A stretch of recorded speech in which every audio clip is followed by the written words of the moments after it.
My name is Jennifer L. Moore, and I'm an acrylic painter in Airdrie, Alberta, Canada. If you're here watching this video, it's probably because you were invited by me through my newsletter subscription. So thank you so much for subscribing to my newsletter. It really means so much to me that you're interested in my artwork and interested in following along what I'm doing in the studio. One of the things that I'm wanting to do this year is keep my subscribers a little more in the loop with regards to what goes on in my studio on a daily basis. So I made this video. Apologies to its poor quality. I am a beginner at video creation, and I expect that these will improve as I make more throughout the year. Here I'm just showing you a little bit of my day. This is January 15th that I filmed this, and I'm starting the day by doing a little bit of work in my sketchbook. I like to use markers and pencil crayons and all kinds of different mixed media.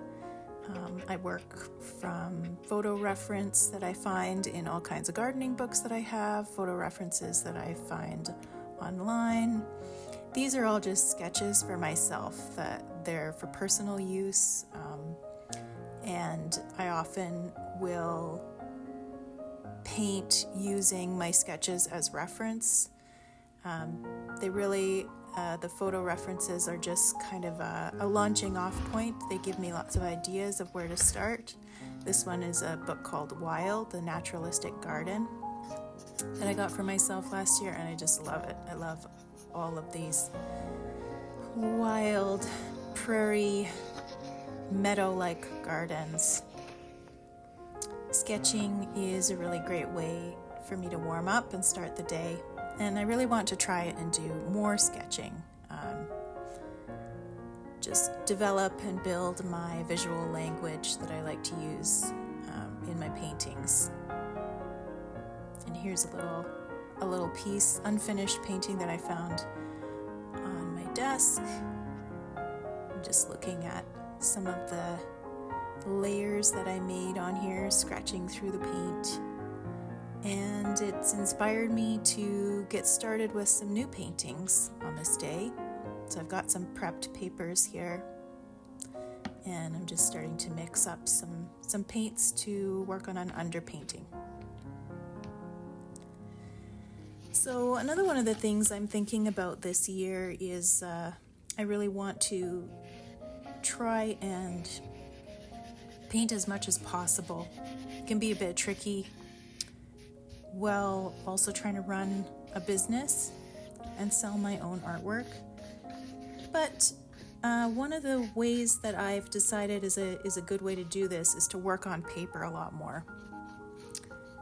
Paper is just really quick to paint on. First of all, it doesn't require a lot of prep like canvas or panel does. And secondly, paintings on paper they have a lot more immediacy to them. I can be really quick and loose with the way I paint, and I can finish them quickly. I don't get hung up on perfectionism, which I think I prefer in my work. I can make a lot of work on paper, and it's really easy to store. There are many other reasons why I like working on paper.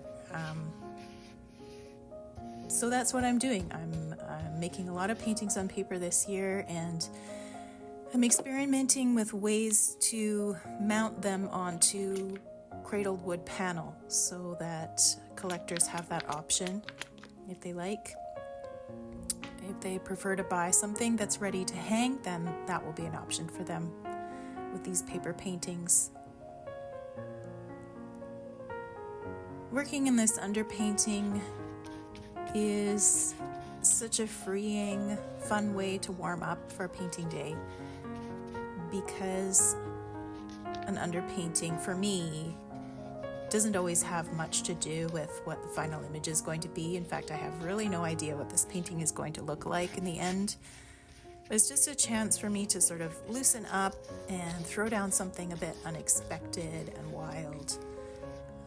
Lots of color, lots of texture, lots of marks. And all of these things are great for me to respond to when it's time to start adding layers on top. Like I said earlier, I'm not always using photo reference for my paintings. I often use sketch to reference. And lots of times I don't use reference at all. I'm basically looking at what's already down on the paper in this case, and I'm responding to that. I'm looking for clues. What does this painting need? So right now in this underpainting process, I decided this painting needs some scratching and some scratched in marks. So that's what I'm doing here with this rubber spatula. One of my favorite things to do. So fun.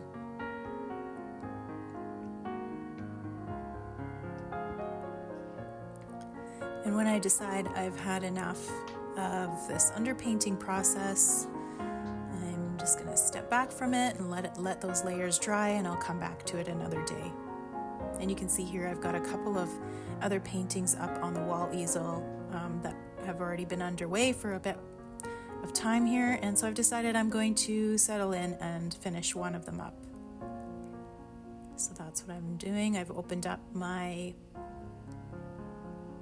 palette, and I'm adding in some more layers here. Like I said, when I paint, I spend a lot of time just looking at the painting I'm working on and looking for clues about what that painting might need.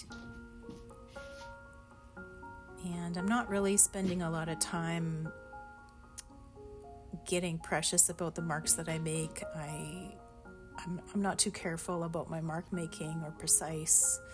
I'm not looking at a photo reference and thinking, I need to replicate this plant exactly. What I'm doing instead is I'm making marks that are reminiscent of plants. They're reminiscent of grass. They have that feeling, and I'm making them with quite a lot of spontaneity and expression, and I'm allowing the marks to just be what they are meant to be. Sometimes they're not great, which is fine, because that gives me something to respond to later on in the painting. I will look at those marks that I decide are not great, and I'll think to myself, okay, what do I need to do to make these marks better? At a certain point, I just sort of decide, okay, this cannot be improved by one more mark. And at that point, I decide, I think it's time to call it finished. So here I am removing the tape from around the edges of this painting, which I have to say is one of my favorite parts. It can be really exciting to see that crisp white edge juxtaposed to those really expressive paint marks. It just sort of brings everything together, and suddenly the painting feels officially complete. And here's that just finished painting right next to the underpainting that I was working on earlier. They're so different, but I love how they look together side by side. And a little shot of my studio space here, my palette, and this piece of paper that I use to clean my brushes off. It's kind of chaotic, but I also love it.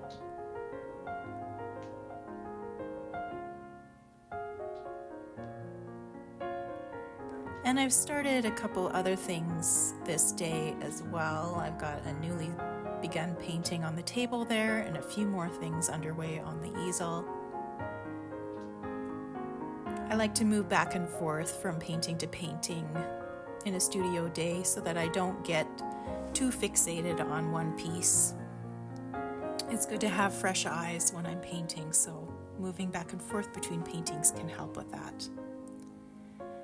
And at the close of the day, I'm just having a look at this painting, another look at this painting that I finished.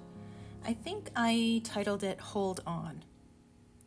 And I put that into my flat files, and we'll be posting it on my website soon.